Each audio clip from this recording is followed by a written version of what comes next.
नमस्कार, आप देख रहे हैं दैनिक शिफ्ट टाइम। मैं हूं निखिल शर्मा। सांबा में लगाई गई इंडस्ट्री सांबा के लोगों के लिए वरदान था अभिशाप। इसी की चर्चा के लिए हमारे साथ बात करने के लिए जहां पर मौजूद हैं आम आदमी पार्टी की नेता रीना चौधरी जी। धन्यवाद। मुझे आपका धन्यवाद। क्या कहना चाहेंगे? सांबा में अंदर जो इंडस्ट्री लगाई गई है, सांबा के लोगों के लिए वरदान या अभिशाप? मैं इंडस्ट्रीज़ की बात करूं जो कि सांबा में लगाई गई हैं। जब ये लगनी थी तो बहुत ही लोग यहाँ के सौभाग्य समझते थे। लोगों को ये उम्मीदें थी कि यहाँ पे इंडस्ट्रियलाइजेशन आएगी तो बेरोज़गारी कम होगी और लोगों की जो माली हालत, क्योंकि आज हमने देखा कि गवर्नमेंट सेक्टर में नौकरियाँ बहुत ही कम हैं, तो लोगों को ये लगता था कि यहाँ पे इंडस्ट्रीज़ आएंगी, फैक्ट्रीज़ आएंगी तो यहाँ पे लोकल लेबर को, लोकल लोगों को ज़्यादा से ज़्यादा नौकरियाँ मिलेंगी। कुछ हद तक लोगों को नौकरियां मिली, लेकिन जिस हद तक मिलनी चाहिए थी वो नहीं मिली। और जिनको मिली भी, आज उनकी जो सैलरी की बात करूं, भत्ते की बात करूं, तो वो इतना कम है। 250-300 रुपये एक लेबर को आज दिहाड़ी मिलती है फैक्ट्रीज़ में, जबकि वही लेबर अगर बाहर किसी के प्राइवेट काम करती है, चाहे वो मकान कंस्ट्रक्शन हो जाए या कोई और काम, तो वहाँ उसको 600-700 रुपये ईजिली मिल जाता है। तो ये एक बड़ा क्वेश्चन मार्क है।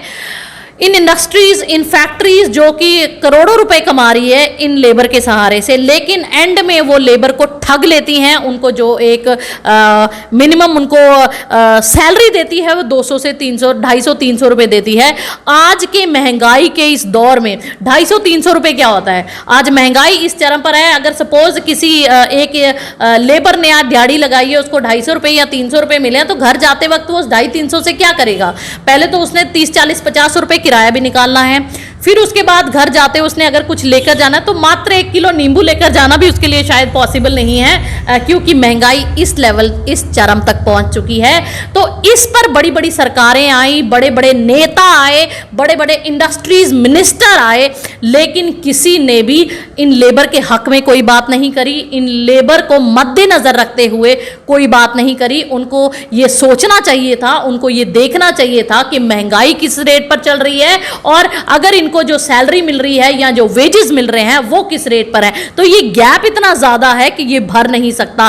पूरा पूरा महीना लोग ओवर टाइम करके भी जाते हैं, तब भी वो अपने बुनियादी जरूरतों को पूरा नहीं कर सकते। वो 3 टाइम खाना नहीं अपनी फैमिली को पूरा कर सकते, वो अपने बच्चों को पढ़ा नहीं सकते, तो फिर क्या फायदा? दूसरा, इन इंडस्ट्रीज को लगने से पहले लगता था कि यहाँ कोई और प्रॉब्लम्स नहीं आएंगी, लेकिन लगने के बाद कई तरह की और प्रॉब्लम्स भी उत्पन्न हो गई हैं। चाहे वाटर लेवल की बात करें तो वो वाटर लेवल भी अफेक्ट किया है, वाटर क्वालिटी भी अफेक्ट की है, क्योंकि पोल्यूशन बढ़ता है, गंदा पानी निकलता है कई फैक्ट्री से, तो वो यहाँ का लोकल पर्यावरण भी प्रदूषित करता है, यहाँ का पानी भी प्रदूषित करता है। इसका बहुत बड़ा असर यहाँ की लोकल खेती बाड़ी को भी हुआ है।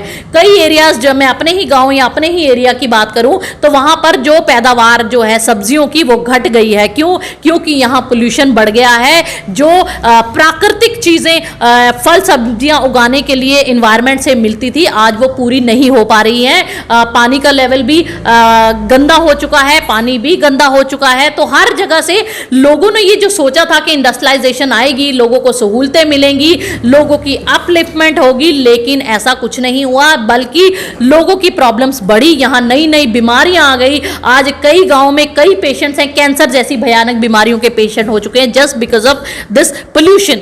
तो इन पर कोई प्रॉपर रोक नहीं, यहाँ पे प्रॉपर पोल्यूशन की मॉनिटरिंग नहीं की जाती। आज अगर पोल्यूशन चेक करने आते हैं तो एक फॉर्मेलिटी तौर पर पोल्यूशन चेक होता है, वो भी मुझे लगता है कुछ इसमें भी धांधली चलती है। मैं किसी पे फिंगर नहीं रेज करूंगी, बट जो हो रहा है वो सबको पता है। जो सेट नॉर्म्स हैं वो कोई फॉलो नहीं कर रहा, सिर्फ सेटिंग का काम चलता है। तो ये जो सही है और गलत है, ये सही और गलत में अंतर मिटा दिया गया है। तो यही रिक्वेस्ट करूंगी एडमिनिस्ट्रेशन से, यही रिक्वेस्ट करूंगी बड़े बड़े नेताओं से, जिनके हाथों में सरकारें हैं, जिनके हाथों में कंट्रोल है, वो अभी भी इस पर काम करें, लोगों के हित में सोचें। जो मजदूर तिल तिल करके मर रहा है। कई मजदूर हैं जो ऐसी ऐसी केमिकल वाली इंडस्ट्रीज में काम कर रहे हैं, लेकिन उनको भी प्रॉपर तनख्वाह नहीं मिल पा रही, अपनी जान जोखिम में डालने के बाद भी। फिर कई फैक्ट्रियां ऐसी हैं, पीछे मेरे पास कुछ केसेस ऐसे भी आए जो कि मैक्सिमम अपना पीएफ ऑनलाइन ही नहीं करवाते। अगर कोई मिस हैपनिंग हो जाती है या कुछ हो जाता है तो एंड में मजदूर को खज्जल होना पड़ता है, फैक्ट्री उसकी जिम्मेदारी ही नहीं लेती। तो ये बहुत सारी धांधली है। ईएसआई लगवाने में भी लोगों को बहुत प्रॉब्लम आती है। तो इस तरह के जो इश्यूज हैं ये आए दिन फैक्ट्रीज की लेबर के साथ आ रहे हैं, उनको झेलने पड़ रहे हैं, बट उनकी सुनवाई नहीं हो पाती, इस पर कोई कार्रवाई नहीं की जाती। तो हायर अथॉरिटीज को इसको संजीदगी से लेना चाहिए और इन पे प्रॉपर मॉनिटर करना चाहिए और इस पर कार्रवाई करनी चाहिए।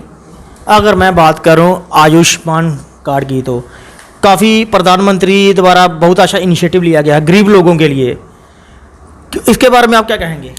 आयुष्मान कार्ड बनाए तो जा रहे हैं, लेकिन एप्लीकेबिलिटी मुझे अभी ऐसा कुछ दिखा नहीं। कई लोग मेरे टच में भी आए हैं जिन्होंने कार्ड तो बनाए बट उनको बुनियादी सहूलतें नहीं मिली। आज बड़े बड़े गवर्नमेंट हॉस्पिटल्स में बेसिक दवाइयां नहीं मिलती, पैरासीटामोल, पेंटॉप जैसे इंजेक्शन। आपने देखा मीडिया में भी एक मुद्दा गरमाया हुआ था कि यहाँ पे डिस्ट्रिक्ट हॉस्पिटल में एक इंजेक्शन नहीं है।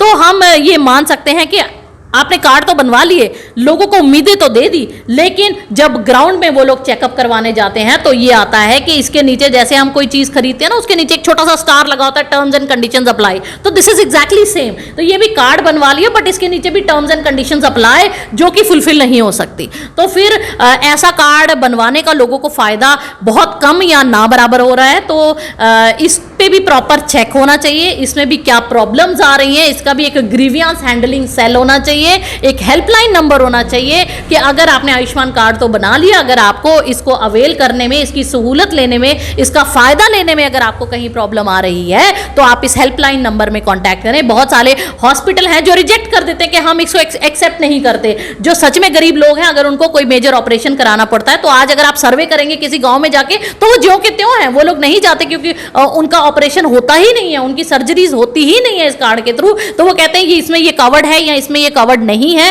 तो बहुत सारे लोगों को जो अफोर्ड करते हैं प्राइवेट सेक्टर में, वो लोग तो कई बार प्राइवेट इंश्योरेंस ले लेते हैं क्योंकि उनको पता है कि इससे उनका हल नहीं होने वाला। तो कहीं ना कहीं चूक हो रही है, कहीं ना कहीं कमी है जिसको पूरा करने की जरूरत है, जिस पर काम करने की जरूरत है। क्योंकि अगर लोगों को ये बताया गया या लोगों को उम्मीदें दी गई हैं कि हम आपका ये कार्ड बना रहे हैं और आपको आपका 5 लाख तक का आपको फ्री इलाज होगा, तो उसमें फ्री इलाज होना चाहिए। उसके लिए जो टर्म्स एंड कंडीशन वाला स्टार है वो स्टार एप्लीकेबल नहीं होना चाहिए।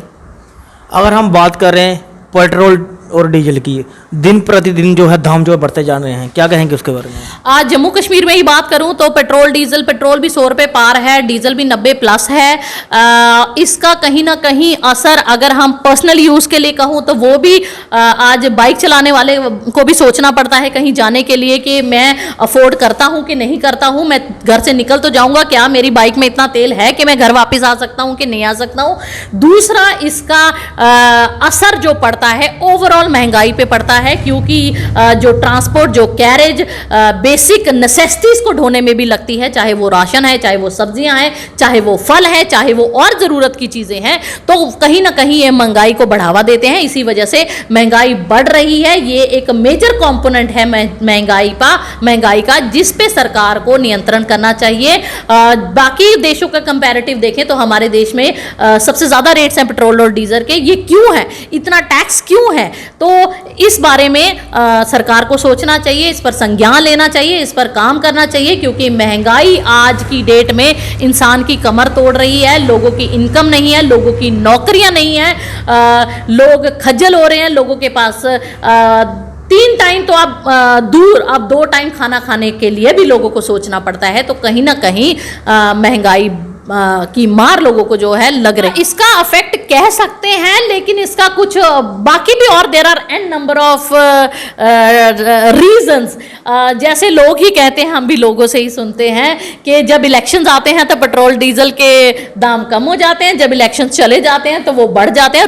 रूस यूक्रेन का युद्ध एक रीजन हो सकता है, लेकिन दूसरा रीजन है कि अभी इलेक्शन नहीं चल रहे हैं। जब इलेक्शन दोबारा आएंगे तो शायद हम उम्मीद कर सकते हैं कि पेट्रोल डीजल के प्राइस प्राइस दोबारा नीचे जाएंगे और जब इलेक्शन खत्म हो जाएगी तो फिर से बढ़ जाएंगे। तो एक प्रॉपर एजेंडा होता है, एक प्रॉपर क्या कहते हैं उसको, पॉलिसीज होती हैं जिसको टाइमली एप्लीकेबल किया जाता है और टाइमली उसको निकाल दिया जाता है। तो सिर्फ पॉलिटिकल पार्टीज इसको अपने हित में लेकर इसको चलाती हैं, लोगों के हित की बात नहीं की जाती, सिर्फ अपने पर्सनल की। अभी हमें पेट्रोल डीजल के प्राइस कम करने से फायदा मिलेगा तो हम कम कर देते हैं, और बढ़ाने से फायदा मिलेगा तो अभी हम बढ़ा देते हैं। तो इस तरह ये जो हैं ये चलती हैं पॉलिसीज, और डायरेक्टली इनडायरेक्टली, जो डायरेक्टली ही कह सकते हैं, लोग अफेक्ट होते हैं, लोगों को मार पड़ती है। राजनीति एक तरफ, लेकिन लोगों का रहना, लोगों का सर्वाइवल आज की डेट में बहुत मुश्किल हो चुका है।